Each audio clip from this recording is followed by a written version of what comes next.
ஓம் சாந்தி. நாம்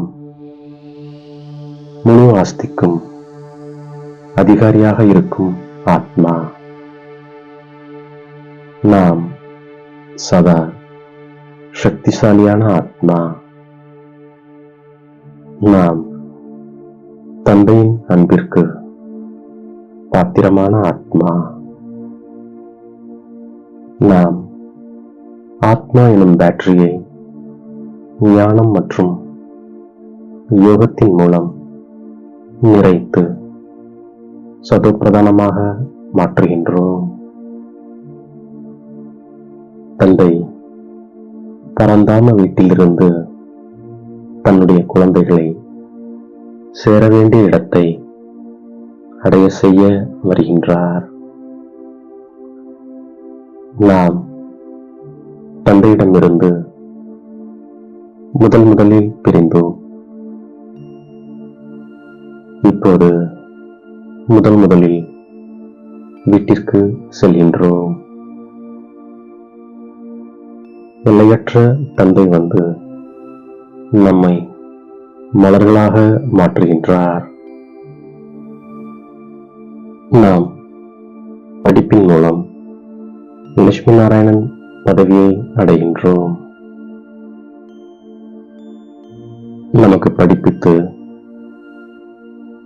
நம்மை வீட்டிற்கு அழைத்து செல்ல நம்முடைய எல்லையற்ற தந்தை வந்திருக்கின்றார்.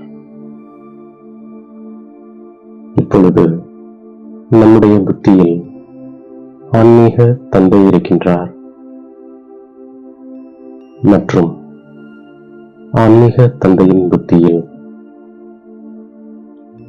ஆன்மீக குழந்தைகளாகிய நாம் இருக்கின்றோம். தந்தை வந்து குழந்தைகளுக்கு முழு சிருஷ்டி சக்கரத்தின் ஆழமான ரகசியத்தை புரிய வைக்கின்றார்.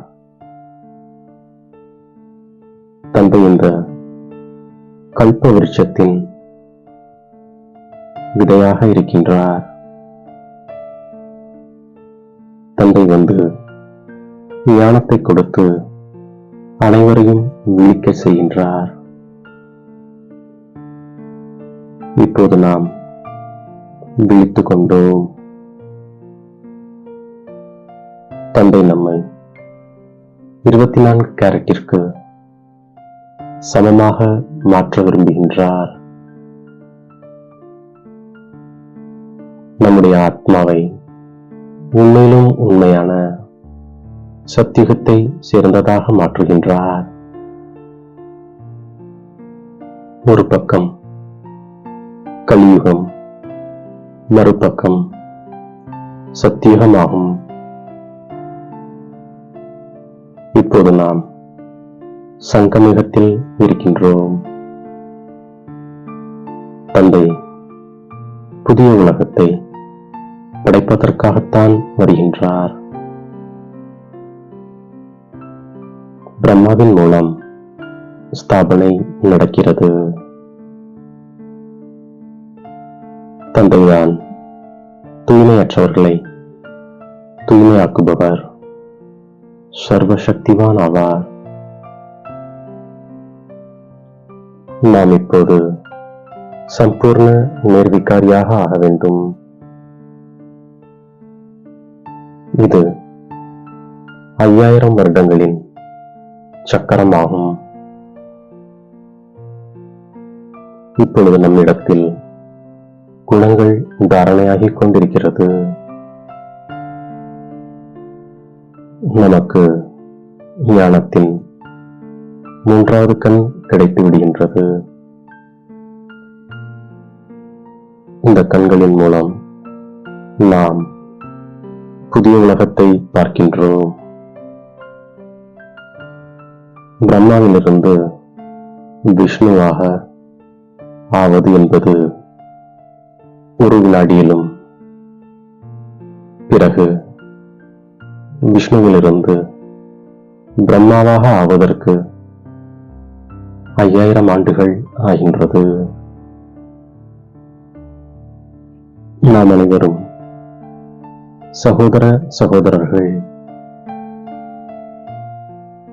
மற்ற அனைத்து சம்பந்தங்களையும் நாம் நீக்கிவிடுகின்றோம். பகவான் எவ்வளவு பெரிய எல்லையற்ற தந்தையாக இருக்கின்றார். அவர் நமக்கு எல்லையற்ற ஆஸ்தியை கொடுக்க வந்திருக்கின்றார். நாம் தந்தையை நினைவு செய்வதன் மூலம் காலியாகிவிட்ட நம்முடைய பேட்டரியானது நிரம்பி விடுகின்றது. நாம் சதோப்பிரதானமாக ஆகிவிடுகின்றோம். ஞானத்தின் மூலம்தான் சத்கதி ஏற்படுகின்றது. இப்போது நாம் பக்தி செய்வது நின்றுவிட்டது. ஞானத்தின் மூலம் நமக்கு சத்கதி ஏற்படுகின்றது. பகவான் மந்திரவாதி, பொற்கொள்ளர், வியாபாரியாக இருக்கின்றார். அவர் பழைய உலகமான நரகத்தை மாற்றி சொர்க்கமாக்கி விடுகின்றார்.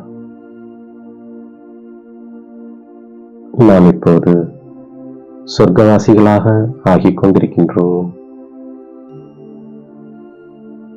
துக்கதாமத்தை சுகதாமமாக மாற்ற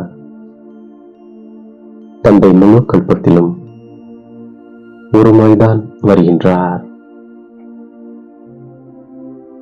சுகம் அமைதியின் ஆஸ்தி கண்டிப்பாக தந்தையிடமிருந்துதான் கிடைத்திருக்கிறது. குட்டி கர்ணத்தை நினைவு செய்வதும் கூட மன்மனா பவ ஆகும். நாம் நம்மை ஆத்மா என்று புரிந்து தந்தையை நினைவு செய்கின்றோம். வீட்டை நினைவு செய்கின்றோம்.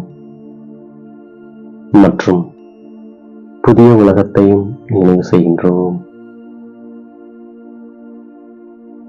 இப்பொழுது நாம் கூட மந்திரவாதிகள்தான். அனைத்து பிராப்திகளையும் பெற நாம் ஒருமுக சக்தியை அதிகரிக்கின்றோம். இந்த ஒருமுக சக்தி தடைகளை சுலபமாகவே களைகின்றது.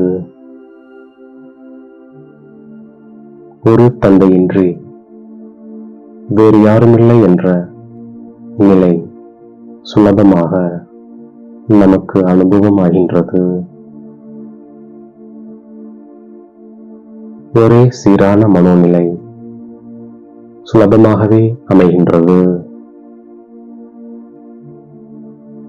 அனைவர் பொருட்டும் நன்மை செய்யும் உள்ளுணர்வு, சகோதரர் சகோதரர் எனும் பார்வை அமைகின்றது.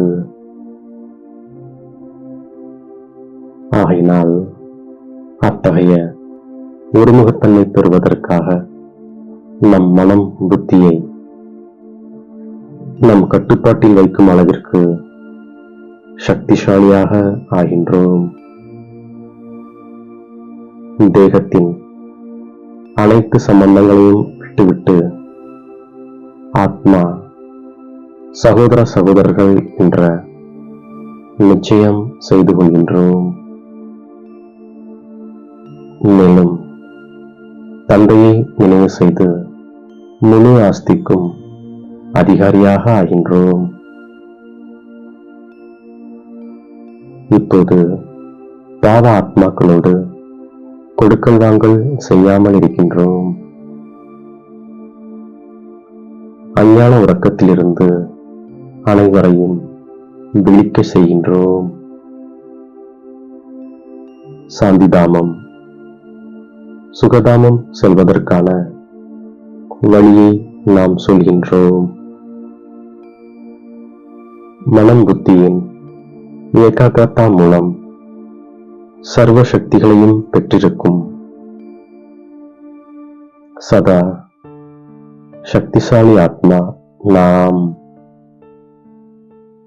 தாமரை மலருக்கு நிகராக விலகியிருப்பதால் தந்தையின் அன்பிற்கு பாத்திரமான ஆத்மா நாம்.